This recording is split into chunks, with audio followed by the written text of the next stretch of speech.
All right, Craig, we are here talking about your article, Sudden Wealth, Dream Come True or Nightmare. We're a comprehensive financial planning and wealth management firm here at Alterra Advisors. And I can count maybe on less than one finger the number of times a client has said more wealth would be just a nightmare. So I actually wanted to share your article here. This is something you wrote for our blog, which if you're watching this, you can find at alterraadvisors.com/insights. But you wrote this article, Sudden Wealth, Dream Come True or Nightmare. Tell me about this. How in the world could a additional sudden wealth be a nightmare for somebody? I think that the challenge for people is they haven't expected or thought about it, and they haven't looked at that as they just say, "Oh my gosh, this is going to be amazing." But if you haven't thought about it, if you don't have a plan, if you haven't mapped it out, it could be really, really dangerous. And I've seen that. I've worked in my career with wealthy and ultra wealthy families, and I've seen some that have done great, but I've seen some that have been really, really challenged by that. It's been more of a burden than a blessing. Yeah, and you were just before we started recording this, you brought up a funny story about how we chose this picture at the top of the at the top of the article. Maybe you could just share that really quick. Sure. I when I was in kindergarten, I was asked to draw a picture of what would make me happiest in life. And I drew a picture of myself on a hill and my arms were open wide and money was raining down from heaven. So we couldn't find my kindergarten picture. We found this one, which is, I guess, as close as we could get to it. So the school had we just talked about allowance at home. And so the school called my parents to find out what was wrong with me, but hopefully I'm turning out okay now. But apparently I had an issue with it back then. Well, and it's interesting because like with just what you described through the course of your career, you got to put that to the test. Yep, So that's right. does That's right. is this really what would make me happiest in the whole world? Yeah.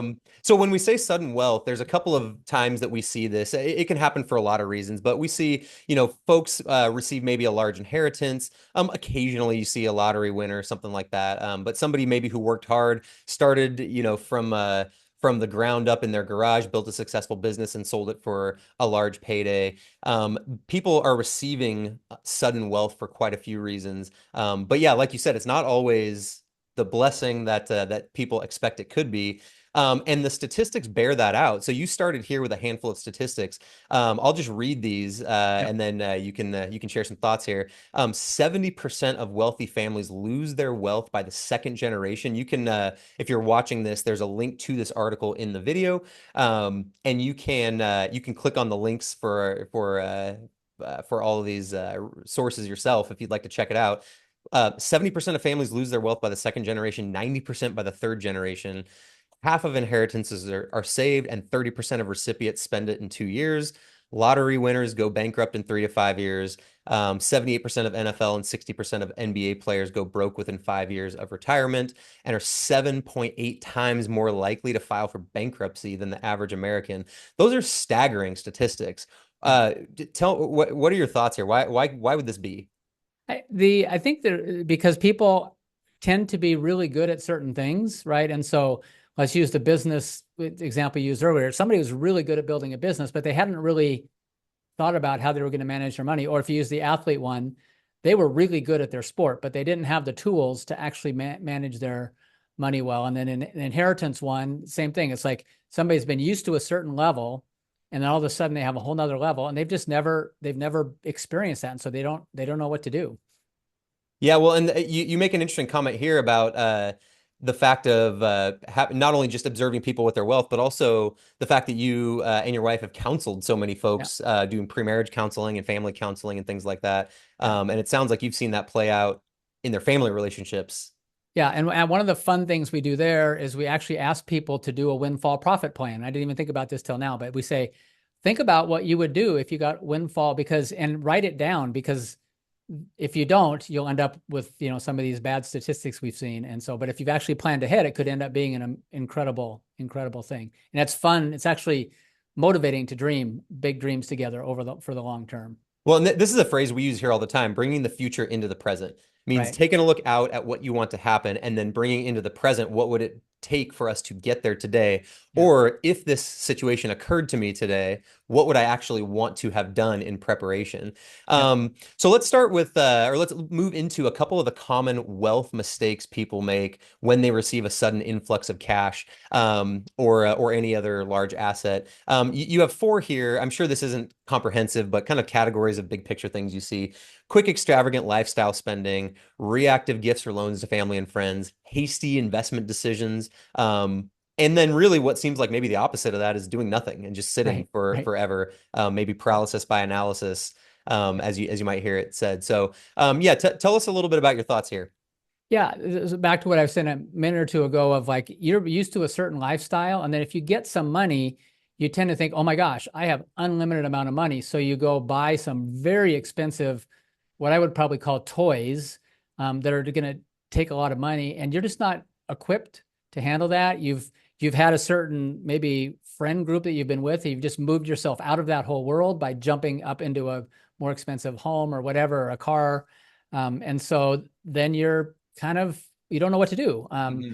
And family and friends know that you've gotten something, and they maybe come and, somebody that you didn't even know was a relative comes knocking on your door and like, hey, can you let me borrow some money? So I've seen some really, we have one situation in our family where somebody inherited, it wasn't that much money, and they inherited money, and they just rearranged their entire life. They thought, oh, now I can do other things. And they ended up, stepping out of a marriage and stepping out of some stuff, like because they thought, oh, I can do whatever I want now. And it was just super sad. The doing nothing one is just freezing, right? It's like, oh my gosh, I don't know what to Yeah. do. So I'm gonna do nothing, right? I'm gonna proverbially bury it under the mattress at home. And there's some opportunity cost lost for sure in that. And even just doing something simple. And we'll talk about slowing down and taking your time in a minute, but Hmm. you want to make sure you don't just freeze. Hmm. Well, so let's move on to then some of the. So now we've been through what are the harrowing statistics? Yeah. Why do some of these statistics bear out? What are some of the mistakes people make through your observations with wealthy families and through counseling hundreds of couples and families? Um, so somebody watching this is going, I might be receiving or I have just received sudden wealth. I don't want to be that person. I don't want to be one of those statistics and ramp those up for your next article. Yeah. What should I do? You have some really great tips. I'm gonna go just through the kind of the titles here. Yep. And maybe you can pick a couple of them. We don't need to, nor do we have time to really dive into each of them. Yep. You talk about slowing down. You talk about not going it alone. Make a plan, avoid tax traps, leave values and vision, not just wealth, to your family. We'll certainly hit on that one. Plan your gifts ahead of time, and then start now. Yep. This one particularly, I'm hoping you'll come back to because you talked about in the counseling discussions, Right. having that, what did you call it? Like A windfall profit windfall plan. plan. Yep. Okay. So Yep. that, I mean, that's a version of starting now, even if you might Yes. never get it. For sure. Um, For sure. so maybe just Yeah. pick a couple of these and tell us your thoughts here. If any stories come to mind, Yeah. feel free to share. Yeah. I would say, first to slow down. We talked about that a minute ago, but it's just, we will make better decisions if we do it at a pace that makes sense. We don't just rush into the decision. And so you don't you don't have to, like, maybe a new house is going to be the right thing at some point, but it's probably not the right thing in the first month after you get the money. I know that in other areas, like if you've lost a spouse or something like that, just to take some time to slow down before you make major decisions. And so it's just really important. We almost always make better decisions if we think slower. I'm reading a book right now. I think it's called like Think Fast and Think Slow. Hmm. And almost always when you think slow, you're going to make better decisions. You're having kind of the proper pace on that. And then going down to some of the leaving a vision, values, and not just wealth to your family. We talk a lot about that. We just recently recorded one on an article called Ethical Wills, which is kind of just letting your family know what's valuable to you. And not very much of that has to do with money. But if you think about that ahead of time, if you begin with the end in mind and you're thinking, okay, what do I want to have accomplished, then you're way more likely when you get some resources to go, oh, I want to be able to do this. Here's an example that kind of fits in is my dad passed away, and we had planned on doing a Alaska cruise with him while he was still alive, multi-generational cruise. And we weren't able to do that. But when he passed away, we set aside some money to do that trip because we knew that would be a value that he would have had. So we did it with, I don't know, 20 something family members, and Wow. it was awesome. So that was using something that we know where it came from, would have loved it. That's fascinating too, because a lot of people that we encounter when we're doing financial planning and wealth management for them, they've been left is the money or the Right. assets. And oftentimes actually they're bound up in trusts and things like that. And oftentimes we say when when somebody is left a trust with no explanation, they kind of know where the trust was. It's in this legal Right. document, not in them. And that's not even necessarily true. There's lots of Yeah. great reasons for folks to have trusts, legal Yeah. protections, and otherwise. But when not explained, they feel like, Yeah. oh, there's just wealth that was left to me behind kind of a cage door. Right. Um, Yeah. and yeah, that's such an interesting example of what you just shared with your Yeah. father's vision, because you Yeah. would never know that that was something important to him if he hadn't have shared something Right. of what his Yep. vision was and his values were. Yeah. Yeah. Yeah. Exactly. So, and then on the start now one, there's another thing that popped into my mind is I'm a big fan of looking at somebody that's a step or two ahead of me and Hmm. learning from them. So one of the things you could start now is to look at people that you know that maybe have done a good job when they've inherited resources, and ask them questions and learn from them. And then look at ones that have made mistakes and go, hey, if you could do it over, how would you do it differently? But the time to think about that is not the day you get the check. It's to start thinking about it now, because especially if it's inheritance, you know it's going to come,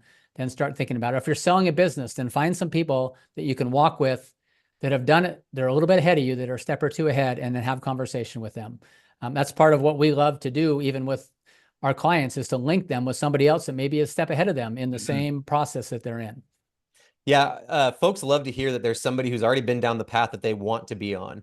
Yep. Not just they've been down a path they don't want to be on, but seeing Right. somebody they can emulate.